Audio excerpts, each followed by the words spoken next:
बिस्मिल्लाहिर्रहमानिर्रहीम स्टूडेंट्स, आज आप लोगों को हम बताएंगे कि ख़त का अक्स या खाका क्या चीज़ होती है। आप इसके बारे में क्या जानते हैं और एक ख़त को अच्छी तरह किस तरह लिख सकते हैं, इसमें कौन कौन सी चीज़ें अहम होती हैं।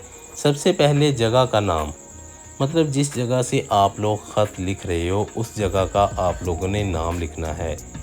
कोई भी नाम आ सकता है, मसलन कोई बंदा फैसलाबाद से लिख रहा है, कोई लाहौर से लिख रहा है, कोई किसी जगह से लिख रहा है।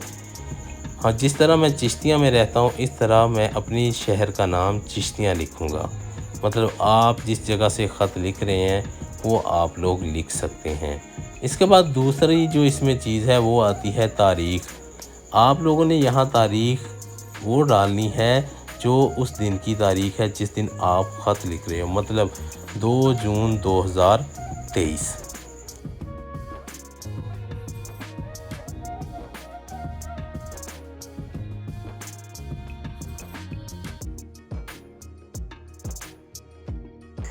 तारीख़ डालने के बाद इसमें अहम हिस्सा आता है अलक़ाब व आदाब।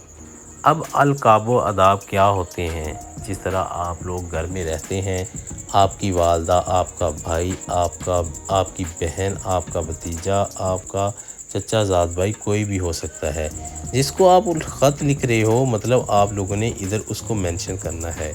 अलक़ाब व आदाब में क्या आएगा? प्यारे अब्बू जान, अगर अब्बू को लिख रहे हो प्यारे अब्बू जान, अम्मी को लिख रहे हो प्यारी अम्मी जान। उसके बाद आप लोगों ने लिखना है अस्सलाम वालेकुम। उसके बाद आ गया नफीस मज़मून, मतलब कि मज़मून यहाँ क्या तहरीर करना है। मसलन वालदा की सेहत के बारे में है तो आप लोगों ने ये खाना सेहत का बारे में लिखना है, मतलब 5 से 7 लाइनें या 10 लाइनें आप लोगों ने लिखनी है। मतलब आपकी सेहत कैसी है, आप खैरियत से हैं, या आप अपने भाई को कोई तोहफ़ा भेज रहे हैं तो उस तोहफ़े का ज़िक्र करना है, या आपका भाई ने आपको किताबों का कोई तोहफ़ा दिया है तो उसका आप लोगों ने ज़िक्र करना है, या आपने उनको कोई चीज़ें दी हैं तो आप लोगों ने उसका ज़िक्र करना है। तरतीब वार ये मरहले आप लोगों ने तय करने हैं, तब ही जाकर एक ख़त आपका पूरा होगा।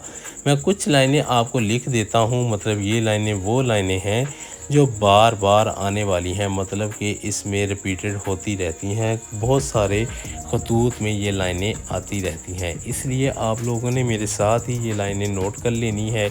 अगर नहीं कर सकते तो आप अपने पास से भी लिख सकते हो, लेकिन हो ख़त के ऐन मुताबिक कि आपको ये वाज़िया पैगाम जाना चाहिए कि ख़त ऐसी चीज़ होती है कि दो चीज़ों के दरमियान मुलाकात। तो इस तरह से ख़त लिखना चाहिए कि आपका ख़त वाज़िया हो। आपका ख़त मिला, खैर व आफ़ियत की इत्तला बाइसे इत्मीनान है।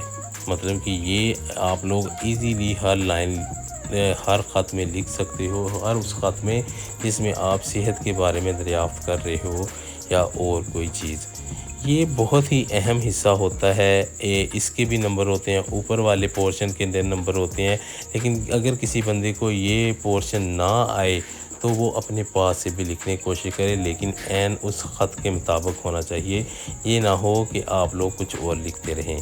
उसके बाद आखिरी हिस्से में आएगा प्यारी, प्यारा, अम्मी जान, अब्बू जान, बेटा, बेटी, कुछ भी आ सकता है, आप लोगों ने वो लिखना है।